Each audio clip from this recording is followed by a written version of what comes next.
Welcome. It is Verdict with Senator Ted Cruz, Ben Ferguson with you. It's so nice to have you with us around the country. And before we even start, can we just say thank you for all you that listen to the show? And if you would do us a favor, write us a 5-star review and share this podcast wherever you can on social media. It makes a massive difference to other people seeing this show. So with that being said, first off, thank you for that. Thank you for listening and getting involved. Senator, we've got Kamala Harris saying out loud what the future of the Democratic Party is all about if you'll just let them have control of the House and the Senate.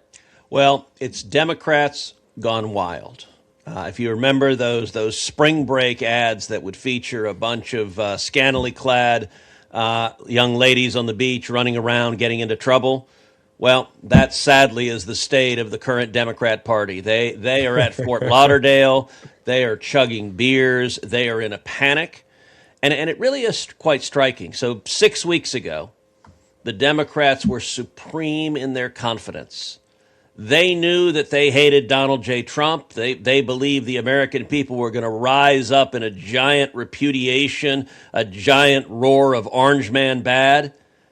And then suddenly a funny thing happened on the way to the office. And the numbers are not backing up what the Democrats hoped. In particular, their redistricting plans to try to steal seats and get a majority of the House of Representatives by dramatically gerrymandering blue states. That crashed to the ground and failed mightily.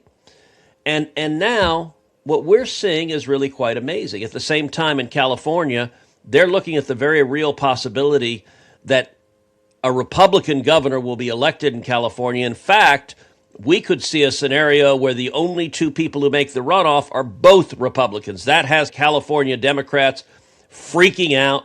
We're going to break it all down, but we're going to start with our favorite, someone who told us, to use her own words, there are a lot of people saying she was the most qualified person ever to run for president of the United States. Kamala, I will say this, she has insights no other human being on planet Earth has, because out of 8 billion people, that idea did not occur to anyone else other than Kamala. Yes. But Kamala now is promising, if the Democrats win, a nice, quiet, middle-of-the-road, moderate agenda. Here, give a listen. Yeah, it truly is amazing. We're going to play that in a moment. But before we get to that, if you have a dog and you love your dog as much as I love our new puppy Birdie, then you need to check out what Rough Greens can do for the quality of your dog's life. It is incredible. After we saw what happened with our older dog, Memphis, we realized, why wait until the dog's older? Why not give Rough Greens right now to little Birdie? And we know what it does. It supports long-term health by providing live bioavailable nutrients, including essential vitamins, minerals, probiotics, digestive enzymes, and omega oils. Now, the ingredients, they work together to improve nutrition absorption. Also, help Birdie maintain joint and muscle health as she grows and enhance her overall vitality. Now, we care about Birdie's longevity. We've already lost 2 dogs, unfortunately, when they got older. And this is a way we can do everything we can to keep Birdie around as long as possible. Now, there are deficiencies found in processed dog food, but Rough Greens, it supplements your dog or your puppy's diet with natural antioxidants and anti-inflammatory compounds that help reduce oxidative stress, support immune defense as well, and slow age-related decline. That's what we love the most. Now, it's easy. You're not buying new food. You just sprinkle it on the current food that your dog eats, and bam, they love it. So whether you've got a puppy or an older dog, you need to check out and try Rough Greens. You will see a difference. Now, you don't have to change your dog's food. You just add Rough Greens. And I'm going to offer you a free Jumpstart trial bag. You just cover shipping. Use the discount code VERDICT to claim your free Jumpstart trial bag at roughgreens.com. That's RUFF. Greens with an S.com. Promo code VERDICT. So don't change your dog's food. Just add Rough Greens and watch the health benefits come alive. All right, so here it is. Kamala Harris, in her own words, Senator, here it's really amazing, her plans for the country.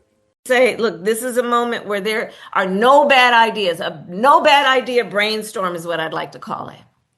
And in that no bad ideas brainstorm, we talk about what we need to do and think about doing around the Electoral College. We talk about the idea of Supreme Court reform, which includes expanding the Supreme Court. We invite a conversation about multi-members districts. We talk about, that if we win the Senate, which we should and we will, then the Senate Judiciary Committee should have rules that they put in place so when these people come before as nominees to the Supreme Court and lie, that they are held to account and consequence. Not just that somebody goes on cable news and says they lied, but that there are rules in place to actually penalize people for lying to a Senate Judiciary Committee. That we agree that it is right to have ethics rules for Supreme Court justices. And let's put those in place. Let's talk about statehood for Puerto Rico and D.C. These are the things I think that we've got to do. We've got to neutralize these red states from cheating, including blue states expanding their maps. And all of this, I think, is look, we got to fight fire with fire. These folks are playing to win. We got to play to win. Senator, there's a lot of things that she laid out, and I think we should go through them because it's important. But one of the ones that was obviously the most glaring to me is not only does she want to dismantle the Supreme Court anytime that the Democratic Party gets a ruling they don't like, they actually want to harass Supreme Court justices so that they could, in essence, kick them off the court and then pack the court if they still don't get what they want. That would completely undo the United States of America and our system of government as we know it now. Well, Ben, when they tell you who they are, believe them. Yeah. What is striking about the list that she laid out, she did not lay out a single thing that was a policy that affects you and your family. She didn't say we want to arrest more criminals and keep your family safe. She certainly didn't say we want to secure the border. She didn't want to say we want to reduce taxes or make it easier for small businesses to create jobs. Those are all policies that would make a difference for you and your family. Understand, the only thing Democrats are concerned with is getting in power and staying in power. Every single thing she listed was single-mindedly focused on one thing: power. Rigging elections so Democrats can never, ever lose. You know, she began by saying there are no bad ideas. And she quickly disproved herself because every word out of her mouth was a really bad idea. I want to go through them, and I want to go through them. I actually wrote down what she said because it was astonishingly candid. Kamala, there are gifted politicians. Bill Clinton is a gifted politician. Barack Obama is a gifted politician. And then there are staggeringly non-gifted politicians, and that would be Kamala. And one of the reasons that she is so non-gifted is, like the rest of them, she knows what their radical agenda is. She's just not clever enough to not say it out loud. So she says the quiet part that the rest of them are thinking. Let's be clear. This is what Barack Obama wants to do, but he frames it, we've got to save democracy. Kamala doesn't put any pretty shine on it. So she started off with ending the Electoral College. The Electoral College is how we elect the president. What she wants to do is take away the influence of small states. She wants to take away the influence. She wants the president elected by New York and California and Illinois, the giant states. And if you happen to live in a little state, she wants you to have zero influence in who the president is. That's where she started. And by the way, there's a lot of little states, so people understand that she would get rid of the North Dakota, South Dakota, a lot of the southern states. Like, she would just say, you guys don't even matter anymore. I just want people to understand, when we say smaller states, we're talking about a lot of the map of the United States of America. We're talking Iowa, New Hampshire, South Carolina, Nevada. All of those become largely irrelevant. We're talking about Indiana, Missouri, even a Tennessee. Arkansas, Mississippi, Georgia. even Tennessee could be in there. No, this is a presidential election that is decided by New York and California and Illinois and Texas and Florida. And you would have presidential candidates spending almost all their time in those 5 states because that's where the bulk of the population is, and ignoring 80% of the states because that's not where the population is. Why is she doing that? because the Democrat machines that have destroyed New York City, that have destroyed Los Angeles, that have destroyed San Francisco, she feels they can crank up enough votes that it can overwhelm, even if Democrats only win 5 states, she thinks they can drive enough numbers in those 5 states. What's the next thing she said? Supreme Court reform, expand the court. So Kamala and the Democrats are big mad. They're big mad that we have a Supreme Court that's following the law and is not willing to roll over to Democrat power grabs. And so their answer is to take the last bad idea they had. You know, FDR tried to do this. When the Supreme Court struck down several elements of the New Deal, he came up with packing the court. He wanted to grow it from 9 justices to 15 justices. He had a Democrat supermajority in both the House and Senate, and the Democrats at the time, there were responsible Democrats who said, no, that is an abuse of power. That's not consistent with the Constitution. We're not going to do it. The difference is today's Democrats, there are no reasonable Democrats. They just want power. So they want the Supreme Court to be a partisan arm of the Democrat Party. What's the next thing she said?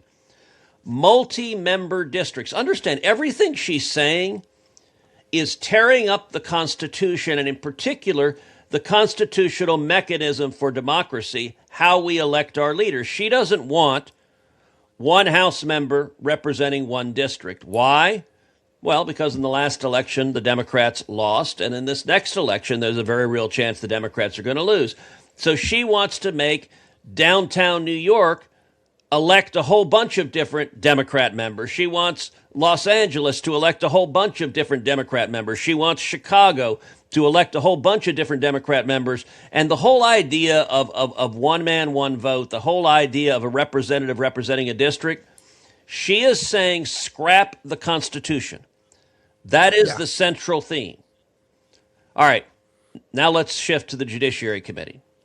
She says we need rules in the Judiciary Committee so that when you lie to the Judiciary Committee, there are consequences and you penalize them. Well, I got to admit, I didn't have this on my bingo card, but Kamala Harris has just come out strongly in favor of the Trump DOJ prosecuting James Comey. Because James Comey is being prosecuted for lying under oath to the Senate Judiciary Committee, to me. I asked him questions. He flat out lied. That is the basis for the indictment that is proceeding. By the way, the Democrats, including Kamala Harris, lit their hair on fire and said it was horrible that he was being prosecuted for lying to the Judiciary Committee. So understand, what she really means is she wants a partisan Democrat Department of Justice to prosecute conservative justices.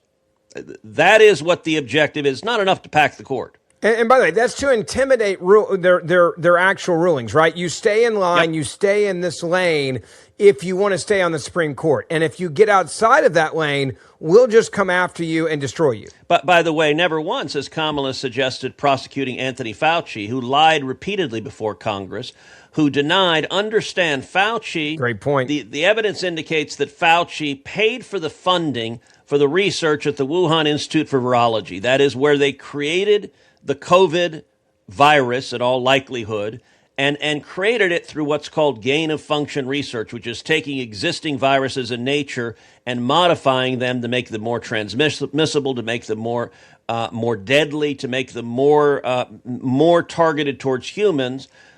The evidence clearly indicates that Fauci cut the checks and paid for it, and then he went before Congress and he lied over and over and over again. And by the way, you want proof of that? What did Joe Biden do on the way out? He pardoned Fauci for lying to Congress. And yet, when Kamala says she wants penalties for lying to Congress, she is very specific what she wants.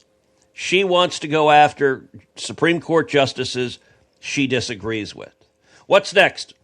Supreme Court ethics rules. This is another big bugaboo of the left. By the way, she said, we need to create Supreme Court ethics rules. Well, you know what?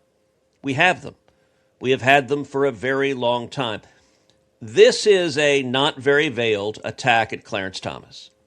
And this is something we've talked about on this podcast before. It's something we'll talk about again in August when my latest... I was going to ask you, is this subject in the book that you're writing about Clarence Thomas? And if you say no, you need to add it in there. I just want to be clear about that. Of course it is. It's a major part of the book. The book comes out in August. It is called Going Further, The Incomparable Clarence Thomas. It tells his life story, but one of the things it talks about is how the left hates him so much that they've gone after him, and there are lots of different bases, but one of the things they say is ethics rules. Well, the Supreme Court ethics rules, for a long time, for decades, said that you do not disclose personal lodging or travel. So if you stay at someone's home, if someone gives you a ride, if someone feeds you a meal, you don't disclose that. That's the way the rules are written. Clarence Thomas received advice from the lawyers who advise on these matters and was told, follow the rules, so don't disclose personal hospitality. Well, the Democrats have gone crazy because over the years, Justice Thomas and his wife Ginny have taken a number of trips, in particular with Harlan Crow, who is a real estate developer in Dallas, someone's a good friend of mine, and has taken trips with him, has gone camping with him, has had meals with him. They're friends, by the way. That's the part that they want to omit from this. They're actual dear friends of the Thomases. Yes. And they've attacked Clarence Thomas. Now, number one, nobody disputes that the ethics rules said do not disclose personal hospitality, lodging, and travel. Like, that's admitted. Number two, the other Supreme Court justices, the liberal Supreme Court justices, all did the same thing and have a lot more of it. Ruth Bader Ginsburg, Stephen Breyer, Ketanji Brown Jackson, Sonia Sotomayor, and yet the left doesn't care at all. Stephen Ginsburg had roughly 4 times as many trips, including international travel paid by the Pritzker family, which are Democrat billionaire politicians, and yet not a peep. So understand, when she says and by the way, they changed the Supreme Court ethics rules so that now you disclose that travel and lodging. So they all do it now. Before it didn't cover it, then they changed it, and now it does. But the hypocrisy is she only cares about Clarence Thomas, has nothing to do with the fact that he's gone on a camping trip with a Dallas real estate developer. It has everything to do with the fact that she hates that he is faithful to the Constitution. And it's even worse. There is a level of vitriol and animosity to Justice Thomas because he's African American and dares to be a conservative. And so that's what she means there. What are the last couple of things she says? Statehood for Puerto Rico and D.C. Why? Because they believe that'll give them 4 Democrat senators. It's all about power. And then finally she says, we need to fight red state cheating. We need blue states expanding their map. Now, the amazing thing on this, Democrats have excelled at gerrymandering for a long, long time. You know, all you have to do is look at New England. Let's take decades, by the way. When you say long, long time, this is something I was talking about this last week with some students, and they asked me about why are Republicans, taking so much power. They're using my where I was born, Tennessee, as the new example. They're just shocked. I was like, do you know how many other Democratic states out there have been doing this for decades? And I went through that list, which I think you're about to give, which we should. And they're like, we didn't know that. I'm like, so let me get this straight. You're all spun up now about Tennessee and their redistricting, but you're not spun up about the decades of disenfranchisement, as you just described to me, in a multitude of states up in the Northeast. And it was just total blank stare, dead silence. All right, before we move on, I want to just take a moment and I want to talk to you about an organization that I think so many of you will want to be involved with. It is an organization that has been shaping the pro-life laws nationwide for years. A major player in creating pro-life legislation, Americans United for Life. They offer states model bills that they can adopt and can save the lives of unborn babies. Now, over the past 50 years, Americans United for Life has filed more than 200 legal briefs. They've also helped create at least 400 pro-life bills in over 40 states by writing this model legislation. They consult with state legislatures, and then they defend their own laws and other pro-life statutes in court, so you know they stick. AUL's dual front approach of writing and defending legislation has provided an incredibly effective outlook and is now having a major impact on pro-life state legislation as it's moving to enact protections for preborn babies, as well as their mothers. Now that the legality of abortion has returned to the states, your help is needed more than ever. And that's where you have the opportunity to help overturn pro-abortion laws and advance pro-life legislation that attacks the most vulnerable in our society, from the womb to the tomb. So together, we can shape the future of our nation through life-affirming legislation in every state. A gift of just $25 helps hold abortion providers accountable and helps protect women and unborn children across this country. And now through a match, your gift is doubled. Donate securely at aul.org/verdict. That's aul.org/verdict, sponsored by Americans United for Life. Well, let's go through it. Connecticut votes 42% Republican. How many Republican members of Congress are there? 0. Maine votes 46% Republican. How many Republican members of Congress are there? I'm going to go with 0 again. New Mexico, 46% Republican. How many congressional seats? Is it 0? Yep. New Hampshire, 48% Republican. 48% Republican. How many members of Congress? 0. Rhode Island, 42% Republican. How many members of Congress? Let's go with the trend of 0 again. Vermont, 32% Republican. How many members of Congress? 0. Hawaii, 38% Republican. How many members of Congress? 0. Delaware, 42% Republican. How many members of Congress? I'm going to go with 0 again. And how about Massachusetts, 36% Republican. How many members of Congress? 0. You are exactly there right. It is. Like in every one of those states, by the way, when the Democrats cheat, they take every seat. They don't leave anything there. Yeah, they leave no doubt that they're cheating. They don't even say, let's give a token 1 just in case, so we're above reproach or we have an argument to fight back. They're like, we don't even care. Look, you look at Virginia. Virginia right now is about 45% of the voters in Virginia vote Republican. The current congressional map is 6 Democrats and 5 Republicans, which about reflects where the voters are.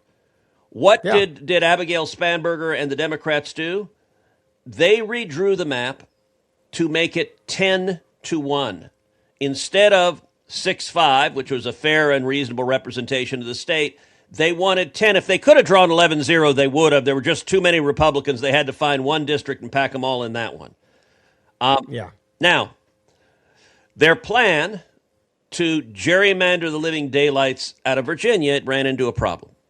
And the problem was the Virginia Supreme Court, which I note was appointed by Democrats. Folks like Mark Warner, the current senator, as a Democrat governor, put those justices on the bench.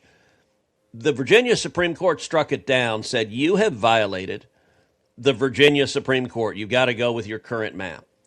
And Democrats quite literally lost their ever-loving mind. Here, I want you to put up on the screen, for those who are watching on YouTube, the tweet from the governor, Abigail Spanberger, because this shows same thing as Kamala. They want power, and if they're denied power, they get angry and they lash out. Here's what she said, quote, the Supreme Court of the United States has now joined the Supreme Court of Virginia in choosing to nullify an election and the votes of more than 3 million Virginians. These Virginians made their voices heard, casting their ballots in good faith to push back against a president who said he's entitled to more seats in Congress before voters go to the polls. As governor, I will make sure voters know when and how to cast their votes this year, because our votes are how we choose the representation we deserve. Now, mind you, she's lashing out at the Supreme Court of the United States. Because after the Virginia Supreme Court said what you guys did violates the Virginia Constitution, Virginia appealed to the U.S. Supreme Court. Now, by the way, their left-wing Virginia Democrat Attorney General Jay Jones, the guy who fantasized about murdering the children of a Republican state representative, he is, among other things, apparently not a very good lawyer, because his pleadings to the Supreme Court misspelled the word Virginia. Yes. And misspelled the word senator. It was instead That's a hard one to spell, sir. Hard one to spell. You get that one wrong all the time, right? You know, a buddy of mine says he's a senator, half man, half horse. And I got to say, if you're Attorney General of Virginia, you don't necessarily need to know how to spell supercalifragilisticexpialidocious, but you probably should know how to spell Virginia. Their appeal went to the Supreme Court. Ben, how many justices do you think agreed with Abigail Spanberger and Virginia that they should be able to break the Virginia Constitution and ram through a 10-1 map? I'm going to say maybe one nut job on the Supreme Court, but I could say only one went with him. Am I right or wrong? You are wrong. Virginia got a total of 0 justices. Not one. I was thinking there was one crazy on there that would have been like, all right, fine. Nope. So it was unanimous. It was unanimous, and I got to say, if you're sitting there as a crazy Democrat and the Supreme Court unanimously rejects what you're doing, if even Ketanji Brown Jackson there says, whoa there, no, we have this thing called law, so no thank you, that's got to say something. But yet to Democrats, it does not. I want to take a quick moment and talk to you about an incredible organization, and it is called Compassion International, and how you can get involved. I want to be honest with you for a second about how an act of compassion really feels. A couple of years ago, I made the choice to partner with an amazing organization called Compassion International. Why? Because I wanted to sponsor a child in need. It was a nice idea, sure, but I had no idea just how much that simple act would change my life as well. I sponsored Nadia and got to watch her life change right in front of my eyes, going from starving literally alone on the streets to getting the health care and education she needs to reach her God-given full potential. I got to be a part of that change, and the light of that compassion not only illuminates in her, it illuminates now in me. That is the power of compassion. The light of Christ shines on all of us. Feel it for yourself and change literally a child's life. Change the world, and you also change yourself. You can sponsor a child today. Visit compassion.com. That's compassion.com. I think that especially people that listen to the show that are younger, they hear this argument on statehood. Democrats are really leaning into this. It's becoming an election year issue multiple times over now. And the argument that young people hear, and the one that they then make, is, well, they're not being fairly represented. Puerto Rico, Washington, D.C., representation, or taxation without representation. Why should we not make sure that these people have a voice in Washington, D.C.? Explain to people listening now how to defend against that argument that's being made by the left, because they are really pushing this on colleges and college students and young people in this country. Well, look, the Constitution explicitly created D.C., and the framers of the Constitution wanted our nation's capital to be a federal district that was not part of any state. They didn't want any state to be favored because the Congress was there, because the president was there. And so they carved out the lines of the District of Columbia. It was originally carved out to be 10 miles by 10 miles. And then what ultimately happened is they gave the southern portion of it, everything south of the Potomac River, they gave to Virginia. So what used to be D.C., Arlington used to be part of D.C., it was given to Virginia. So it's now that 10 mile by 10 mile diamond kind of chopped, the bottom portion chopped off by the Potomac River. And the idea of the framers was quite clear that it was not fair. If you had a state that had our capital, that state would have advantages that no other state had. The only reason Democrats want D.C. to be a state is because D.C. would immediately become the most liberal state in the union. It would make California and Illinois and New York look conservative by comparison. They want 2 new Democrat senators. They want 1 new Democrat House member. They want to be radical and extreme because, and notice, it's not about any substance. Go back to Kamala's list. Is there a single policy she listed that impacts your life, that is about your job, that is about your kids, that is about your family? No, the only focus is power. By the way, if DC, if they were likely to vote Republican, you would see Democrats saying making DC a state is Jim Crow. Yeah. Puerto Rico is actually a little more complicated because Puerto Rico has elected Republicans. The Democrats assume Puerto Rico will elect 2 Democrat senators. They might be right, but they might be wrong. If Puerto Rico became a state, we would fight and vigorously contest it. I don't know if we could prevail on that or not. But their assumption, look, the Democrats, if there's one essential feature about them, they're racist. They believe all African Americans must be Democrats. That's why they hate Clarence Thomas, because In their view, he's a traitor to his race. They believe all Hispanics must be Democrats. That's why they hate me, because they think I'm a traitor to my race. And so their view of Puerto Ricans is you must be Democrats because we, the Democrat Party, control you. I'm not sure that would play out, but look, Puerto Rico is a territory. It has a different history. And by the way, the people of Puerto Rico have long been divided on the question of whether to become a state or not. At various times in elections, they've had options of statehood. They've had options of independence. There's some in Puerto Rico that want to be a separate and independent nation. And then the third option, which is what they have now, they're a commonwealth. They get some of the benefits of American citizenship, but yet they're not fully a state. And the people of Puerto Rico have long disagreed on that. Democrats don't care about any of that. All they want is power. And I'll point to another instance. We've talked about Kamala nationwide. We've talked about Virginia. And Governor Spanberger, both gone wild. And then you look at California. So, all right, here's a story in the New York Post, May 16th. California sees massive surge in Republican votes as more than 900,000 ballots already returned. Could the state of California actually be turning red? Early voters in the Golden State have already returned more than 900,000 ballots ahead of the June 2nd primary, showing a massive surge in Republican votes compared to 4 years ago for the governor's race. A post on Saturday from the research firm Political Data PDI showed that out of 905,889 ballots that have been returned, 37% were from Republicans, with Republican returns up 11% compared to the same stage of the 2022 midterm. So Republican votes up 11%.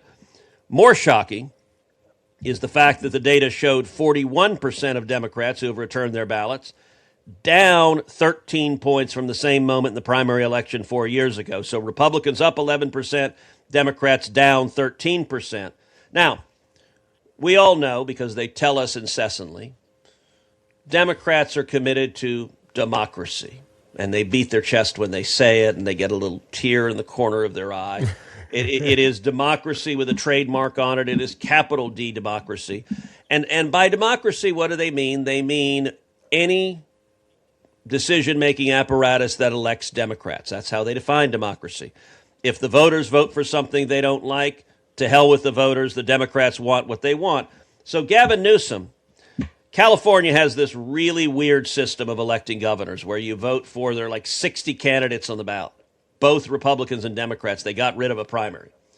And the way it works, the top two candidate vote getters then go to a runoff. There are right now two strong Republicans who are in the top four, Steve Hilton and Chad DiBianco. Those two could possibly end up 1 and 2. If that happened, it would mean the runoff would have only Republicans. By the way, it was Democrats who designed this system because they wanted every election to feature just two Democrats. They wanted to ensure that there wasn't even a Republican on the general election ballot. They assumed they could take the top two seats and just close. Every time, and then they'd never have to worry about a Republican winning again. You know, and it turns out when you do things like let your city burn to the ground, not fill in the water, let homeless people on the streets, let needles and robbery and abuse the economic system so much, propose a wealth tax to confiscate people's wealth, destroy jobs, cause a massive exodus of people fleeing California. It turns out when you really, really, really screw up running the state or running, say, the city of Los Angeles, eventually people notice. And so here's Gavin Newsom. I want you to listen to Gavin Newsom talking about what would happen if Republicans win the top two spots in the election, if California voters choose to vote Republican. We all have agencies. We can shape the future. There's still a lot. Look, I've said this before, so I'll repeat it. I don't anticipate this need to be the case, but there is a break the glass scenario. And there's many people that have a deep understanding of what it would look like if Democrats were locked out. And we're going to do everything to make sure that doesn't happen. I'll leave it at that. So in other words, we're just going to rig elections? Is that basically the response? Like, don't worry, this may happen once, but it'll never happen again, Senator? Look, what he called the break the glass scenario, understand what he's saying to the voters.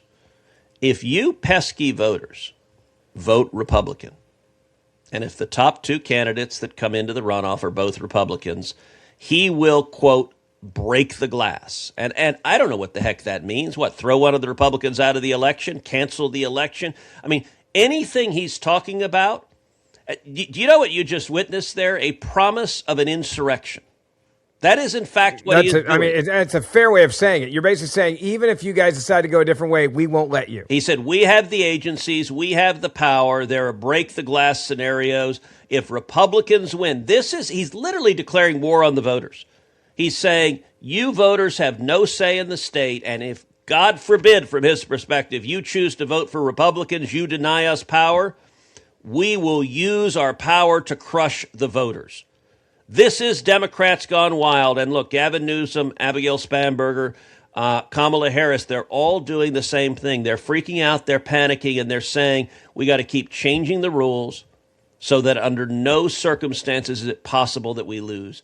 That's dangerous. It's cynical. It is explicitly, as Kamala put it, an assault on the Constitution and an assault on democracy. And this is where today's Democrats are. It really is. I hope every one of you listening will hit subscribe, auto-download. Don't forget we do this show on YouTube as well, so you can watch the show there. Share it, and please write us a 5-star review. It helps us reach more people than you know and how the algorithms work, so if you would do that as well. And the Senator and I will see you back here on Wednesday morning.